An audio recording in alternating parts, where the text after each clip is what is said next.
Continuamos con el programa y es que debido a la fecha a la que estamos vamos a hablar del consumo.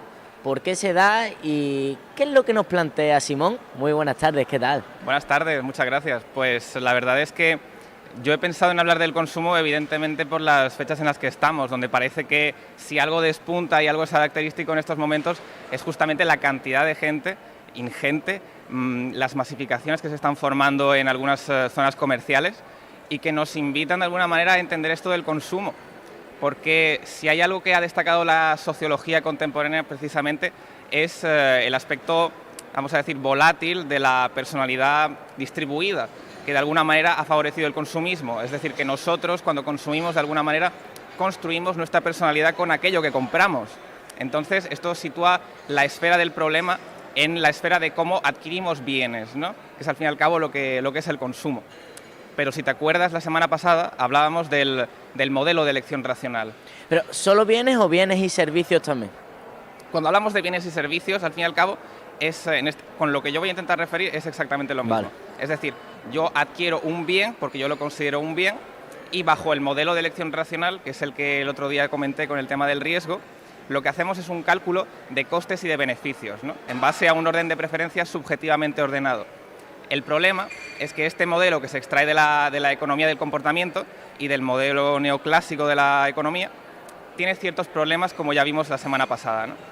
Es decir, nosotros cuando compramos realmente somos tan racionales como el modelo de la elección racional presume. Nosotros hacemos ese cálculo auténticamente como refleja el modelo. Este es el problema de fondo. Y aquí es donde entra el premio Nobel de Economía Herbert Simon, que él proponía fue premio Nobel en el 78. Y él proponía justamente que esa racionalidad está limitada, no es tan perfecta y tan arquimédica como el modelo neoclásico económico nos intentaba hacer pensar que era. Por ejemplo, nosotros cuando elegimos tenemos una serie de restricciones, como por ejemplo puede ser el tiempo, el dinero, este tipo de, vamos a decir, influencias del entorno y nuestras propias, es decir, externas e internas, de alguna manera hacen sufrir el proceso de decisión, ¿no? Entonces él propone justamente que ese cálculo racional y perfecto que proponía el modelo neoclásico no es tal, sino que es justamente lo contrario, es una racionalidad de tipo limitada o también se ha traducido como acotada, ¿no? Entonces él pone, por ejemplo, este asunto de la compra de un bolígrafo, ¿no? Que es, yo por ejemplo voy a una tienda y voy a comprar un bolígrafo, me encuentro un montón de bolígrafos, ¿no? El modelo de elección racional supondría que yo, dentro de todos los bolígrafos que hay, cogería el mejor. Sin embargo, la realidad es otra. Realmente yo voy, elijo 3 o 4 y de los 3 o 4 me quedo con el que más me conviene, ¿no? Entonces realmente no es tanto un cálculo de costes y de beneficios como situar un nivel de aspiración. Y en el momento en el que llego a ese nivel de aspiración y estoy satisfecho, me llevo el bolígrafo. Entonces esto es muy interesante porque ha propuesto, por ejemplo, a raíz de esta teoría, ha surgido lo que se llama la teoría del empujón. La teoría del empujón sabe que nosotros no realizamos un cálculo maximizador. Lo que hacemos nosotros realmente, en todo caso, es estar satisfechos. Es el criterio de satisficibilidad que lo que hace es suponer un nivel de aspiración. Llegamos a ese nivel de aspiración y nos quedamos con la cosa en cuestión. Entonces, por ejemplo, esto lo han aprovechado algunos mercados, algunas tiendas y empresas para influir en la decisión del comprador. Entonces el comprador lo que hace es, por ejemplo, yo le sitúo delante o a la altura de los ojos, por ejemplo, una serie de productos para intentar influir en su decisión o en su toma de decisión, por ejemplo, ¿no? Esto se puede ver, por ejemplo, cuando en algunas tiendas hay una serie de objetos que el lugar se quiere deshacer de ellos, por ejemplo, y los sitúa muy cerca de la caja.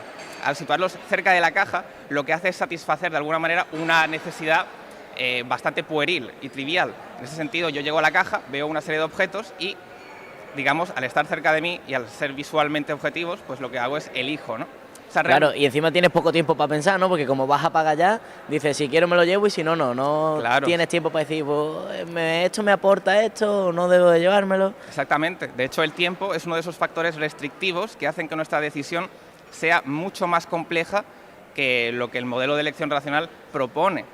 Es decir, nosotros, lo queramos o no, estamos influidos por nuestro entorno y por nosotros mismos. Cuando yo compro algo, influye mucho lo que yo he experimentado previamente, mi relación con el objeto, por qué consumo una marca determinada. Pero sin embargo lo de la teoría del empujón es muy interesante porque redirige realmente nuestra atención. Hay un ejemplo que se suele poner que es, bueno, esto ya no se hace mucho, pero durante una época había en los bares, por ejemplo, en los baños de los bares, en el urinario precisamente, se colocaba una pegatina, que era una pegatina de una mosca. La mosca se colocaba en el urinario y se supone que colocando eso ahí, la gente que iba al baño apuntaba mejor. Esto precisamente es un ejemplo de la teoría del empujón, de que yo consigo de alguna manera influir en tu toma de decisiones, porque sé que no vas a ser un maximizador, probablemente vayas a mear fuera del tiesto, como se suele decir, y esto lo que hace justamente es influir en la decisión y en la organización de la acción.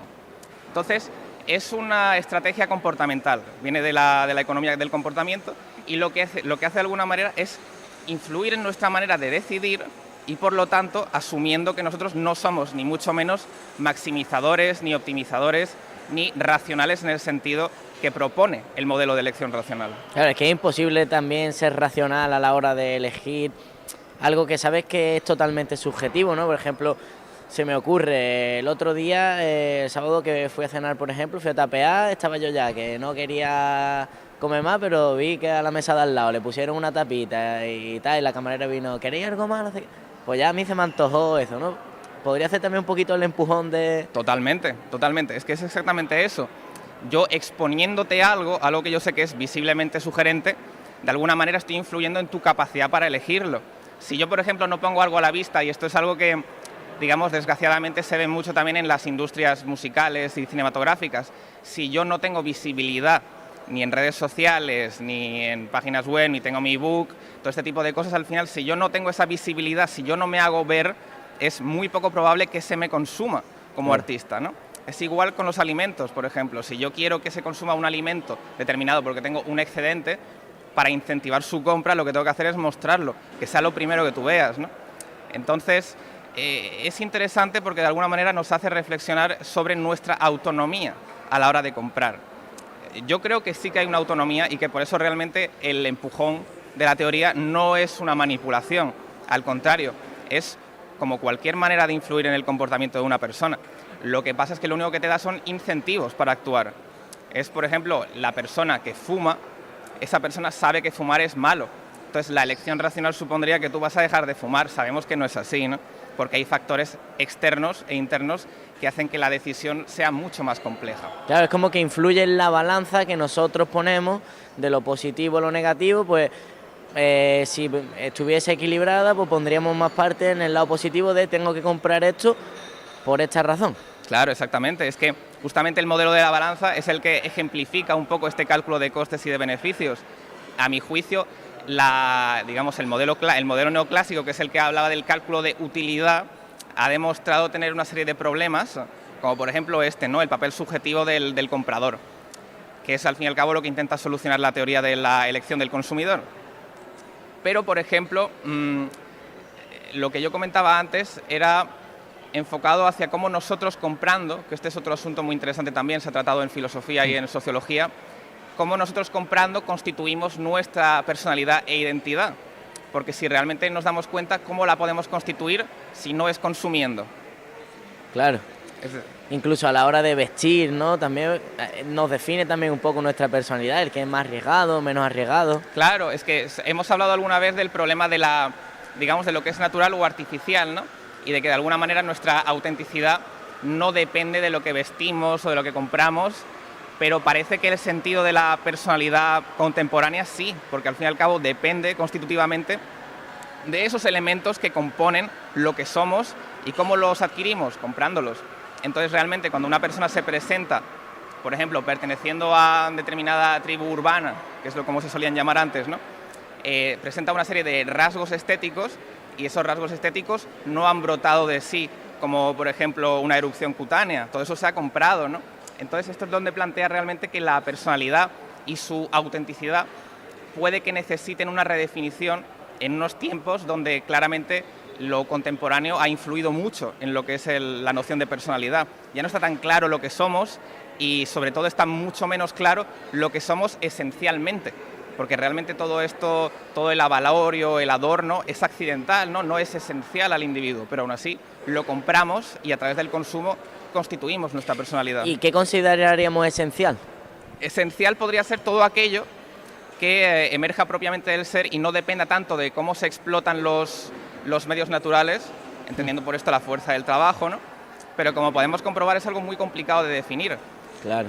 Lo único que podríamos intentar decir es que el artificio, es decir, vamos a hablar del adorno que se adquiere a través de la consumición, de alguna manera puede entenderse así. Si yo, por ejemplo, hago algo y al cabo de un tiempo me desprendo de ese algo, ya está de alguna manera delatando su carácter de moda. Y al delatar su carácter de moda, ya muestra realmente su accidentalidad, de que no era esencial. Si yo me he arrepentido de algo, lo he cambiado muy rápidamente, no tenía mucho que ver conmigo al final. Entonces, si no tenía mucho que ver conmigo al final, probablemente no fuera esencial a mí y por eso me he deshecho de ello. Y a lo mejor lo has comprado por la teoría del empujón. Exactamente. Y lo compras y luego a la semana te das cuenta y yo, ¿por qué he comprado esto? Hombre, claro. Hay que ver en el momento que se me ocurrió a mí comprar esto y lo dejas en el armario. Hombre, claro. Muchísimo tiempo en tema de ropa o en tema de cualquier cosa, que lo dejas ahí apalancado. No, es exactamente eso, es lo que tú dices, es decir, es puro marketing. La cuestión está en que precisamente el marketing y el consumo pueden generar la ilusión de que aquello que compramos es lo que realmente somos. Pero fíjate que es interesante porque Ortega planteaba justamente que la acción tiene que ser planificada en el ensimismamiento, en la reflexión. Pero si yo, por ejemplo, compro algo desde la irreflexión y luego me doy cuenta de que esta cosa o no me sirve o a largo plazo tampoco me representa, ¿cuál es el problema? Pues que ni lo he pensado ni lo he calculado, que es lo que justamente estábamos intentando decir el otro día, que hay que calcular más porque al fin y al cabo ese calcular es un refinar de la decisión y de su adecuación a mis fines. ¿Y la teoría del empujón cómo la podemos considerar? ¿Positiva o negativa para el consumidor? Yo creo que la consideración de un carácter moral detrás de la teoría del empujón es problemática, pero es inevitable, ya que, como hemos dicho algunas veces, es uno de los rasgos identitarios de la modernidad. Es decir, lo que ha traído consigo la modernidad es que todo lo que hagamos y todo lo que digamos tiene detrás de sí una relevancia moral, y es inevitable, todo tiene un prejuicio atado. Yo no puedo decir que, por ejemplo, un pendiente es inapropiado sin hacer un juicio moral detrás, ¿no? Por lo cual ese juicio moral es subjetivo, queda invalidado, ¿no? Entonces la teoría del empujón sobre todo depende de si al fin y al cabo la autonomía de la persona está viciada o no, es decir, si esa persona ha obrado libremente. La teoría del empujón ahí no te obliga a comprar nada. Lo que pasa también es que tenemos que la gente tiene que empezar a desarrollar un sentido calculador para evitar el derroche, que Claro. es uno de los grandes problemas de este tipo de movimientos. Pues ya te aseguro yo, Simón, que en estas fechas no voy a derrochar mucho más y gracias a la charlita que hemos tenido hoy. Hombre, es que al fin y al cabo la cosa es no proveerse de cosas que no nos son necesarias, ¿no? Y ahí es donde está el carácter inesencial de la decisión. Pues muchas gracias por explicarnos esto, Simón. Nada, hombre, muchas gracias a vosotros.